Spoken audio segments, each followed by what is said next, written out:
चलिए दोस्तों शुरू करते हैं आज का वीडियो। आज हम देखेंगे कि वेक्टर्स इन 2D में हम वेक्टर्स को कैसे रिप्रेजेंट करते हैं। ठीक है, तो शुरू करते हैं आज का वीडियो। तो आप ग्राफ निकाल लीजिए। ये आपकी एक्स एक्सिस हो गई, ये हो गई आपकी वाई एक्सिस। ठीक है, सबको पता है एक्स एक्सिस वाई एक्सिस। ठीक है, तो हम यहाँ पे नंबर देंगे 1 2 3 4 1 2 3 4। ठीक है, तो अभी कोई भी पॉइंट है हमारा यहाँ पे P, तो उसके कोऑर्डिनेट क्या होंगे? उसका x कोऑर्डिनेट का 2, उसका y कोऑर्डिनेट है 3। ठीक है, आपको सबको पता है P का कोऑर्डिनेट कैसे निकाला मैंने। P का कोऑर्डिनेट है 2 और 3, तो इसको हम डिनोट करते हैं। ठीक है, अगर हमें अभी इसका वेक्टर निकालना है, मतलब ओरिजिन O से लेकर P तक हम कहाँ से लेके जा रहे हैं? O से लेकर P तक जा रहे हैं, तो OP बार होगा वेक्टर, क्योंकि O से लेकर P तक जा रहा है, तो हो गया OP बार। तो इसको हम कैसे रिप्रेजेंट करेंगे अभी? तो इसके कोऑर्डिनेट्स क्या है? x कोऑर्डिनेट 2 है, y कोऑर्डिनेट 3 है, तो इसको हम करेंगे 2i बार प्लस 3j बार। ठीक है, तो आप पूछोगे सर i और j क्या है? तो i और j जो है ये यूनिट वेक्टर्स है। ठीक है, तो i यूनिट वेक्टर है अलोंग x डायरेक्शन, और जो j है वो यूनिट वेक्टर है अलोंग y डायरेक्शन। ठीक है, तो ये हो गया vectors in 2D। Similarly vectors in 3D देखेंगे हम। 3D में क्या रहता है? 2D में 2 डायरेक्शन रहते हैं x और y, और 3D में क्या कौन सी डायरेक्शन लगती है? x y और z डायरेक्शन रहती है। ठीक है, सिमिलरली अभी कंसिडर करो आप, ये x है, y है, z है, और यहाँ पे पॉइंट P है, उसके कोऑर्डिनेट्स है 2 3 4। ठीक है, तो अभी थ्री डायमेंशन नहीं है, 3 डायमेंशन में तो 2 3 4 मतलब x डायरेक्शन, ये y और z का कोऑर्डिनेट है। अगर अपना ये ओरिजिन ये है और अपन ने यहाँ से यहाँ तक लिया, उससे लेकर P तक गए, तो ये वेक्टर को क्या बोलेंगे हम? OP बार हो गया हमारा ये, तो OP बार। तो इसको हम डिनोट कैसे करेंगे? 2D में कैसे डिनोट करता है? x और y था तो 2i प्लस 3j था, तो सिमिलरली हम 3 को वैसे करेंगे 2i प्लस 3j बार j cap plus 4k cap. ठीक है, समझ में आ रहा है आपको? तो हो गया 3D में हम इसको ऐसे डिनोट करेंगे। ठीक है, यहाँ पे 3 वैल्यू थी, हमने 2i 3j प्लस 4k। ठीक है, तभी आपको मैंने बताया था i और j जो है यूनिट वेक्टर से अलोंग x और y, सिमिलरली k कौन से? Along z direction. ठीक है, ये जो i j k है वो यूनिट वेक्टर्स है, इसको हम i cap j cap k cap कहेंगे, और इनका मैग्नीट्यूड 1 रहता है, इसलिए इनको कहेंगे हम यूनिट वेक्टर्स। ठीक है, तो ये हो गया रिप्रेजेंटेशन। समझ में आ गया आपको? तो जनरल में कैसे लिखेंगे हम? अगर कोई भी पॉइंट है यहाँ पे ए पॉइंट है, ठीक है, उसके कोऑर्डिनेट्स है x y z। ठीक है आपको उसके कोऑर्डिनेट्स है x y z, तो यहाँ का ये कौन सा वेक्टर हो जाएगा? O A बार, क्योंकि हम O से लेकर इधर जगह O A बार, उसका हम कैसे लिखेंगे? x i bar i cap plus y j cap plus z k cap. ठीक है, तो ये हो गया हमारा वेक्टर, और इसको हम ऐसे रिप्रेजेंट करेंगे। ठीक है, तो आपको समझ में आएगा 2D में कैसे रिप्रेजेंट करते हैं और 3D में कैसे रिप्रेजेंट करते हैं। ठीक है, तो अभी हम देखेंगे distance of any point for from origin. ठीक है, तो कोई ओरिजिन से कोई भी जो पॉइंट होगा उसका डिस्टेंस कैसे निकालते हैं हम देखेंगे। ठीक है, तो ये हमारा ग्राफ है, एक्स एक्सिस और वाई एक्सिस है। ठीक है, अभी हमारा पॉइंट है P। ठीक है, कंसिडर कर ले P, इसके कोऑर्डिनेट्स क्या है? एक्स वाई कोऑर्डिनेट्स है, तो अगर ओरिजिन है हमारा O, हमें OP निकालना है। डिस्टेंस ऑफ OP मतलब क्या हो गया? लेंथ ऑफ OP हो गया ना। अगर हमें लेंथ ऑफ OP निकालना है तो इसका डिस्टेंस कैसे दिया होता है? Under root of x coordinate का स्क्वायर प्लस y कोऑर्डिनेट का स्क्वायर। ठीक है, तो ये डिस्टेंस ऑफ कोई भी पॉइंट फ्रॉम ओरिजिन। ठीक है, कोई भी पॉइंट फ्रॉम ओरिजिन, ये डिस्टेंस हो गया इसका। ठीक है, तो अगर अभी ये OP वेक्टर है, OP वेक्टर को हम कैसे कंसिडर करते हैं? xi बार xi cap plus yj cap. ठीक है, तो अगर इसका मैग्नीट्यूड मतलब क्या होता है? इसका लेंथ होता है। मैग्नीट्यूड मतलब length of OP equal to magnitude of OP bar, उसका भी क्या होगा, सेम होगा ना, X square plus Y square. ठीक है, समझ गया। कोई भी पॉइंट का डिस्टेंस से मतलब ओरिजिन से डिस्टेंस निकालना हो तो ऐसे निकालना पड़ता है। ठीक है, हम एग्जांपल लेते हैं। पॉइंट है हमारा पी, इसका 2 3 एक्स वाई कोऑर्डिनेट से। ठीक है, और ओरिजिन दे रहे हैं हमारे 0 0, बोला है ओरिजिन से डिस्टेंस निकालो बोला। ठीक है, इधर बोला है ओ लेंथ ऑफ ओपी कितना है, तो लेंथ ऑफ ओपी कैसे निकालेंगे हम। ठीक है, क्या लेंथ ऑफ ओपी क्या है, X square plus Y square, मतलब पी पॉइंट के जो है कोऑर्डिनेट्स है उनका स्क्वायर, 2 का स्क्वायर प्लस 4 प्लस 3 का स्क्वायर 9, 9 प्लस 4 13, 13 का स्क्वायर रूट। तो ये हो गया हमारा लेंथ ऑफ ओपी हो गया। सिमिलरली अभी हमको दिया रहता है एक वेक्टर है पी बार, ये वेक्टर है हमारा पी बार 8 आई कैप प्लस 9 जे कैप। मैं बोला होगा कि इसका क्या निकलना है, मैग्नीट्यूड निकलना है विथ रिस्पेक्ट टू ओरिजिन। तो हम कैसे निकालते हैं मैग्नीट्यूड, मैग्नीट्यूड ऑफ पी बार मतलब क्या होता है, लेंथ ही होता है ना। सिमिलरली इसका भी हम निकालेंगे ऐसे ही, 8 का स्क्वायर 64 प्लस 9 का स्क्वायर 81, जो आएगा हमारा आंसर वो आएगा। ठीक है, 5 8 प्लस 6 14 145। ठीक है, तो ये हो गया हमारा length of distance of any point from origin, मतलब distance of any point from origin, या फिर इसकी लेंथ या फिर इसका मैग्नीट्यूड उस वेक्टर का। ठीक है, तीनों सेम ही है। डिस्टेंस मतलब ये लेंथ भी हो गया,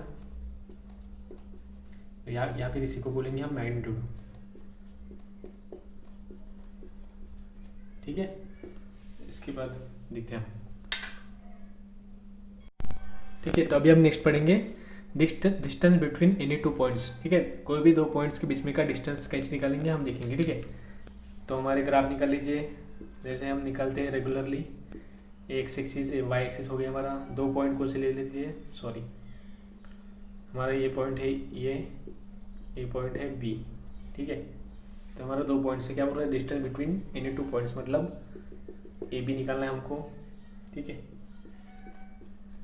ए बी बार निकालना है। ए बी बार मतलब magnitude of A B bar निकालना है। Magnitude of A B bar मतलब लेंथ हो गई, लेंथ मतलब डिस्टेंस हो गया। ठीक है, तो हमें एक्चुअली निकालना क्या है, या निकालना है। ठीक है, सबसे पहली मेथड हमें ओ ए को ज्वाइन करना है, वो हो गया ओ ए वेक्टर। ठीक है, और ओ बी को ज्वाइन करना है, वो हो गया ओ बी वेक्टर। ठीक है, इसको हम ए बार से डिनोट करेंगे, इसको हम करेंगे बी बार से डिनोट। ठीक है, तो ये बार हो गया बी बार, और हमें क्या निकालना है, ए बी बार निकालना है। तो मतलब ए टू बी जाना पड़ेगा ए बी बार के लिए, तो ये हो गया ए बी बार। ठीक है, तो अभी ये कौन सा है, ट्रायंगल बन रहा है। बाय ट्रायंगल लॉ से क्या होता है, क्या होगा, A bar plus A B bar equal to opposite direction में जा रही है, ये साइड जा रही है। समझ में आता है आपको ये वाला, मैंने आपको पढ़ाया था फर्स्ट वीडियो में। ठीक है, तो आपको नहीं समझ में आ रहा तो आप वीडियो जाके देख लीजिए एक बार। ठीक है, तो A bar plus A B bar same direction में थे, अपोजिट डायरेक्शन में था बी बार, तो अपोजिट डायरेक्शन में हमने इक्वल टू लिख दिया। ठीक है, तो ए बी बार की वैल्यू क्या हो गई, बी बार माइनस ए बार। ठीक है, समझ में आ गया आपको। और ये बी जो और ए जो है, इन दोनों के पोजीशन वेक्टर है। मतलब अगर हमें पी क्यू बार निकालना है और इन दोनों के भी पोजीशन वेक्टर से इसका क्यू बार है, इसका पी बार है। ठीक है, तो इसकी वैल्यू क्या आएगी, क्यू बार माइनस पी बार। ठीक है, समझ में आ गया आपको। अगर सी डी बार होता है तो डी बार माइनस सी बार, और ये दोनों इसके क्या है, पोजीशन वेक्टर्स है। समझ में आ गया आपको। ए बी बार मतलब बी बार माइनस ए बार होगा। ठीक है, तो हमने ट्रायंगल लॉ से प्रूव किया था, पर कोई भी अगर पोजीशन वेक्टर दी है तो आप ऐसे लिख सकते हैं। ठीक है, हमें अभी तो हमारा निकलना क्या, हमें distance between any two points. तो एनी टू पॉइंट्स का डिस्टेंस कैसे दिया जाएगा। ठीक है, ये आप लिख लो, आप नोट कर लो। ठीक है, अभी ए है तो ए का कुछ होगा कोऑर्डिनेट्स x1 y1। ठीक है, और बी के भी होंगे कुछ कोऑर्डिनेट्स x2 y2। ठीक है, तो ए बी बार का डिस्टेंस होगा x2 माइनस x1 का whole square plus y2 minus y1 का होल स्क्वायर। ठीक है, तो ये हो गया हमारा डिस्टेंस बिटवीन टू पॉइंट्स, मतलब इसका x का कोऑर्डिनेट माइनस इसका x का कोऑर्डिनेट उसका स्क्वायर प्लस इसका y का कोऑर्डिनेट माइनस इसका y कोऑर्डिनेट उसका स्क्वायर। ठीक है, तो ये हो गया हमारा ए बी बार। सिमिलरली अगर ये जेड डायरेक्शन में भी होता, मतलब 3 डायमेंशन में होता तो इसका ए बी बार कैसे आता, 3 डायमेंशन में होता तो सिमिलरली दो डाम आती है वाली हमारी, x2 माइनस x1 का whole square plus y2 minus y1 का होल स्क्वायर प्लस जेड की टर्म आती ना, ये 3 डायमेंशन वाला है, अगर 3 डायमेंशन की होती है हमारी तो ये आती है। ठीक है, इसके ऊपर हम एग्जाम्पल लेंगे तब आपको समझ जाएगा पूरा कि डिस्टेंस बिटवीन 2 पॉइंट्स कैसे निकालते। ठीक है, हम एक डायरेक्ट एग्जाम्पल देख लेंगे इसके बाद, तब आपको समझ जाएगा। ठीक है, ठीक है। तो एग्जाम्पल लेने से पहले मैं आपको यूनिट वेक्टर के बारे में बता देता हूँ। तो यूनिट वेक्टर क्या होता है, ठीक है, आपको पता भी है बट थोड़ा डिटेल में हमको देखना है उसका फार्मूला वगैरह, तो देख लेते हैं। यूनिट वेक्टर मतलब क्या होता है, आपको पता है उसका मैग्नीट्यूड कितना होता है, 1 होता है। ठीक है, इसका मैग्नीट्यूड 1 होता है और उसको हम डिनोट करते हैं। कैसे डिनोट करते हैं उसको, डिनोटेड बाय आर वेक्टर है तो हमारा आर कैप। ठीक है, हमने देखा था आई कैप, जे कैप, के कैप, ये हमारे हमने यूनिट वेक्टर लिया था इनको, इनका मैग्नीट्यूड क्या था, 1 था, और इसको हमने डिनोट कैसे किया था, आई कैप, जे कैप और के कैप, ऐसे डिनोट किया था हमने। तो यहाँ हो गया हमारा यूनिट वेक्टर्स। तो अभी हम देखेंगे इसका फार्मूला। इसको अगर हमारा कोई भी वेक्टर है, आर बार वेक्टर है हमारा, उसका कैसे डिनोट करते हैं हम इसको, x I bar plus Y J bar plus J Z के बार, मतलब कैसे आर के अगर कोऑर्डिनेट्स थे हमारे, क्या थे कोऑर्डिनेट्स, एक्स वाई जेड थे, तो इसको हम डिनोट कैसे करेंगे वेक्टर के फॉर्म में, x I bar plus Y J bar plus Z के बार। ठीक है, तो आर को हमने ऐसे डिनोट किया। ठीक है, अगर अभी आर का यूनिट वेक्टर निकालना है हमने, आर क्या, तो क्या होगा, are bar upon magnitude of R bar. ठीक है, तो ये हो गया यूनिट वेक्टर का फार्मूला। ठीक है, कोई भी वेक्टर का अपन हमने यूनिट वेक्टर निकालना है तो इसको are bar upon mod of R बार, मतलब कोई भी वेक्टर का वो वेक्टर्स अपॉन उसका मॉड। ठीक है, इसका हम एक डायरेक्ट एग्जाम्पल लिखे। तो आर बार कैसे होता है आपको पता है, आर बार का मैग्नीट्यूड, आर बार का मैग्नीट्यूड मतलब क्या, उसकी लेंथ मतलब कैसे निकालते हैं पता है आपको, इसका स्क्वायर करना पड़ता है अंडर रूट में इनके कोऑर्डिनेट्स का। तो इसके कोऑर्डिनेट एक्स वाई जेड थे, एक्स वाई जेड का कोऑर्डिनेट हो गया इसका मैग्नीट्यूड। ठीक है, तो आपको समझ में आ गया अभी यूनिट वेक्टर क्या होता है। ठीक है, और आर बार तो वैसे हम कैसे लिखना है। ठीक है, तो आर कैप की वैल्यू क्या आएगी, आर बार क्या है हमारा, X I bar plus Y J cap plus Z K cap upon root of ये पूरा X square plus Y square plus Z square. ठीक है, तो ये हमारा हो गया, ये हमारा हो गया यूनिट वेक्टर। ठीक है, इसके बाद हम कुछ क्वेश्चन देखेंगे ताकि आपके जो पूरे डाउट्स हो इसके बारे में सॉल्व हो जाए। ठीक है, तो चलिए देखते हैं हम क्वेश्चंस। ठीक है, तो क्या बोला क्वेश्चन में, फाइंड मैग्नीट्यूड ऑफ वेक्टर। तो वेक्टर दिया हमें ए बार। ठीक है, ए बार की पढ़ लेते हम, आई cap minus 2 J cap plus 4 के कैप। ठीक है, तो इधर x की वैल्यू 1 है, y की -2 है, z की 4 है। तो इसका क्या निकलना है, मैग्नीट्यूड निकालना है। मैग्नीट्यूड कैसे निकालते हैं आपको पता है, इसका मैग्नीट्यूड कैसे निकालते हैं, इसको 100 में निकालते हैं, इसको इनके कोएफिशिएंट का स्क्वायर करते हैं। इसका i का कोएफिशिएंट है 1 का स्क्वायर प्लस -2 का स्क्वायर मतलब 4 होगा डायरेक्ट, और 4 का स्क्वायर 16। ठीक है, तो मैग्नीट्यूड ऑफ ए बार कितना आ रहा है, 5 प्लस 16 21। सिंपल है, 1 मिनट भी नहीं लगा हमको क्वेश्चन सॉल्व करने में, 10 सेकंड लगे मुझे, आपको 30 सेकंड भी नहीं लगने चाहिए। ठीक है, तो ये हो गया मैग्नीट्यूड ऑफ वेक्टर ए। ठीक है, इसका एक टर्म निकाल। अभी क्या हो रहा है, magnitude of vector having initial point 1 -3 4 और फाइनल पॉइंट 1 0 -1। ठीक है, तो हमने देखा था डिस्टेंस बिटवीन 2 पॉइंट्स, मतलब क्या बोला, मैग्नीट्यूड बोला मतलब डिस्टेंस हो गया दोनों के बीच में का, या फिर लेंथ हो गई। मैग्नीट्यूड मतलब क्या होता है, डिस्टेंस होता है ना। तो हमने देखा था डिस्टेंस बिटवीन एनी 2 पॉइंट्स, कोई भी 2 पॉइंट्स के बीच में का डिस्टेंस हमने देखा था बीच। ठीक है, क्या होता है, तो ये पॉइंट है, इसको हम डिनोट कर लेते हैं x1 y1 z1, और जो सेकंड पॉइंट है इसको हम डिनोट करते हैं x2 y2 z2। ठीक है, कॉमा देना यहाँ पे, ये पॉइंट्स हो गए। तो डिस्टेंस इसको हम कंसिडर कर लेते हैं। ठीक है, ए, इस पॉइंट को कंसिडर ए और इसको कंसिडर कर लेते हैं बी। ठीक है, तो इसका मैग्नीट्यूड निकालना है, मतलब ए बी बार निकालना है हमें। मैंने आपको बताया था कोई भी 2 पॉइंट में से डिस्टेंस निकालते हैं। ठीक है, तो मैं डायरेक्ट नहीं लिख रहा हूँ, मैं आपको पहले फार्मूला बता रहा हूँ, x2 माइनस x1 का square plus y2 minus y1 का square plus z2 minus z1 का स्क्वायर। ठीक है, ये बताया आपको, मैंने आपको बताया था अभी फार्मूला में बस वैल्यू पुट करनी है आपको और आपका आंसर आ जाएगा। ठीक है, x2 माइनस x1 डायरेक्ट करते हैं, x2 माइनस x1 मतलब 1 माइनस 1 0 का होल स्क्वायर है, y2 minus y1 y2 minus y1 0 minus minus plus और 3 का square plus z2 minus z1 z2 minus z1 minus 1 minus 4 minus 5 का स्क्वायर मतलब 5 का स्क्वायर। ठीक है, 3 का स्क्वायर 9 और 5 का स्क्वायर 25, 9 प्लस 25 होगा 34 जो है हमारा आंसर है। ठीक है, समझ में आ गया आपको। यहाँ पे हमने मैग्नीट्यूड निकाला, यहाँ पे सिर्फ ए दिया था, तो किसके साथ निकालेंगे हम, सिंगल निकालेंगे, मतलब with respect to position vector, मतलब इसका डायरेक्ट मैग्नीट्यूड निकलेगा। इधर 2 पॉइंट दिए, 2 पॉइंट को हमें ये ऐसे डिनोट करना है और फार्मूला में डालना है, हमें मिलेगा इसका मैग्नीट्यूड। ठीक है,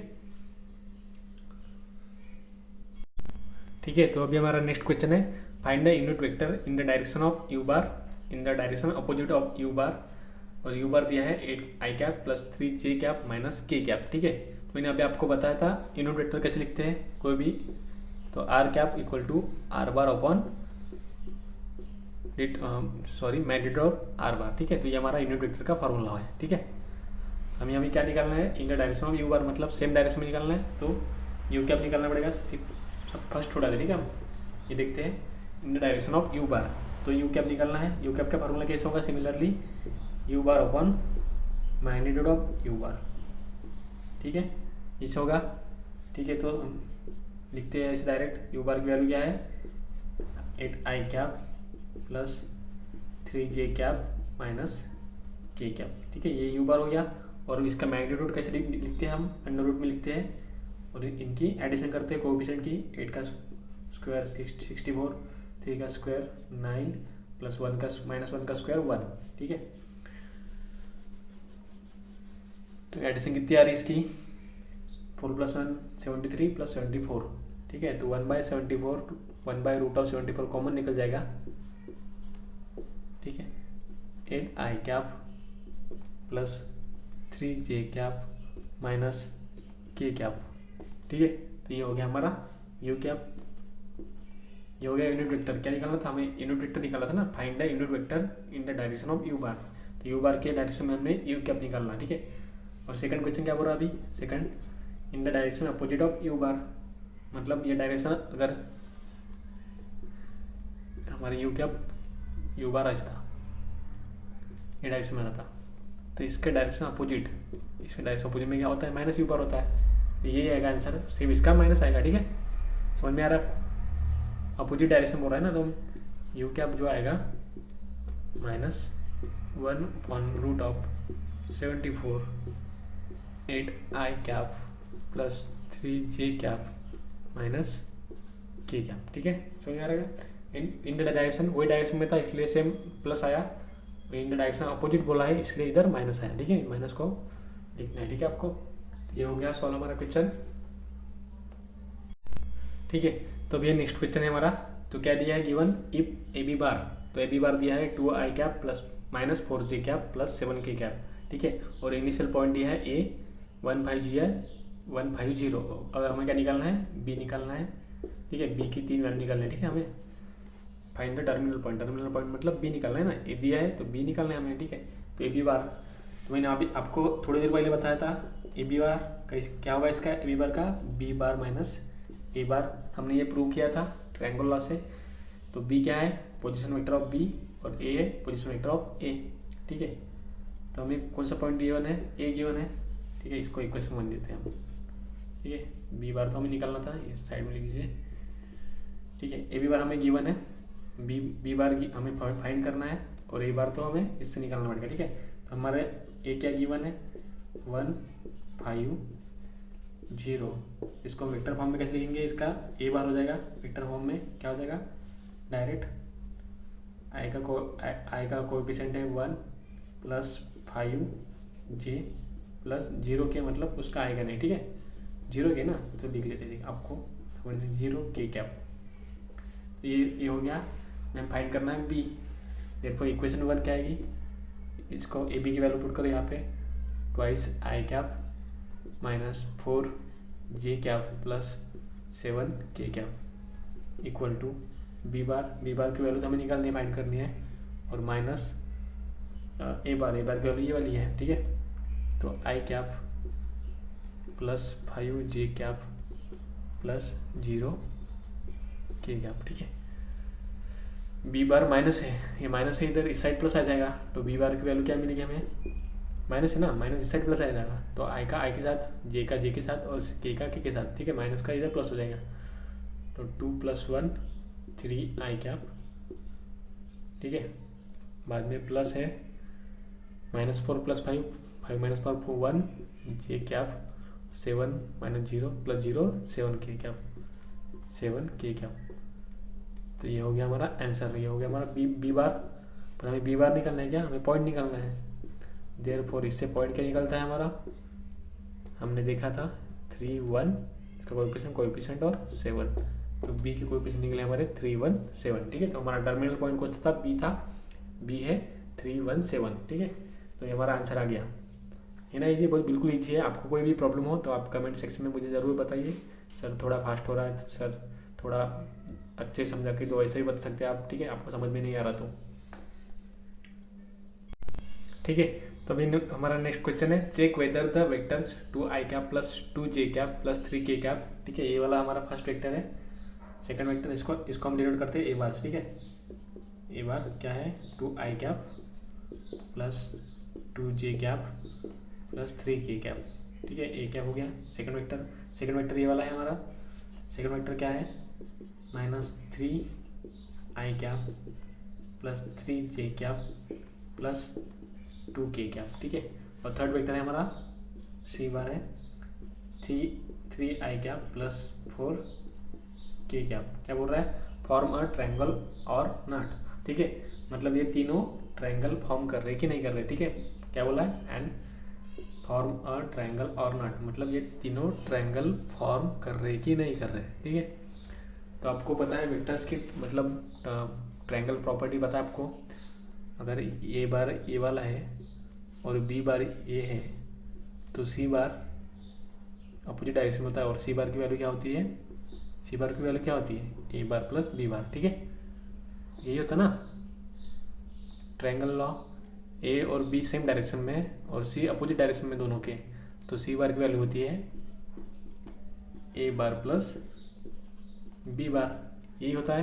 तो हम निकालते हैं अभी इसको, इक्वेशन 1 देते हैं, ए बार और बी बार के एडिशन करते हैं और देखते हैं कि सी बार की इक्वल आ रही है क्या। अगर इक्वल आ रही है तो ट्रायंगल फॉर्म हो रहा है इन तीनों का, क्योंकि प्रॉपर्टी कहती है कि ऐसा होता है ए और बी की एडिशन सी को मिलती है, ठीक है। तो फिर ए और बी की एडिशन निकालते हैं हम, ठीक है। ए की और बी की वैल्यू लिख लो, डायरेक्ट लिखते ना हम, इन दोनों की एडिशन है, इन दोनों की, ठीक है। 2 - 3 कितना हो गया, -1 आई प्लस 2 + 3 5 जे बार प्लस 3 + 2 5 के बार, तो इक्वल टू आ रही है सी बार तो आपका ये है 3 आई बार प्लस 4 के बार, तो इक्वल टू नहीं आ रही, इज नॉट इक्वल टू सी बार। मतलब क्या हो रहा है, ये ट्रायंगल लॉ नहीं फॉलो कर रहा है, तो ट्रायंगल लॉ नहीं फॉलो कर रहा है तीन साइड्स, तो ट्रायंगल बनेगा क्या, नहीं बनेगा। Therefore vectors does not do not form a triangle, ठीक है ना। आपको पता है ना ट्रायंगल की प्रॉपर्टी, एक बार बता देता हूँ मैं आपको। अगर ट्रायंगल ये है, ए बार इस डायरेक्शन में, ठीक है, बी बार भी इस डायरेक्शन में, ठीक है। तो ए और बी सेम डायरेक्शन में, तो ए और बी की एडिशन आएगी और ए इक्वल टू होती है जो अपोजिट साइड है, अपोजिट साइड कौन सी सी है, तो इसके इक्वल टू होती है, ठीक है। ये है हमारा ट्रायंगल लॉ। तो हमारा ट्रायंगल लॉ फॉलो कर रहा है कि ये वाले ये तीनों वेक्टर्स नहीं फॉलो कर रहे हैं ना, तो ट्रायंगल लॉ फॉलो नहीं कर रहे, मतलब ट्रायंगल तो फॉर्म ही नहीं होगा, ठीक है। तो यही इस क्वेश्चन का मतलब था, ठीक है।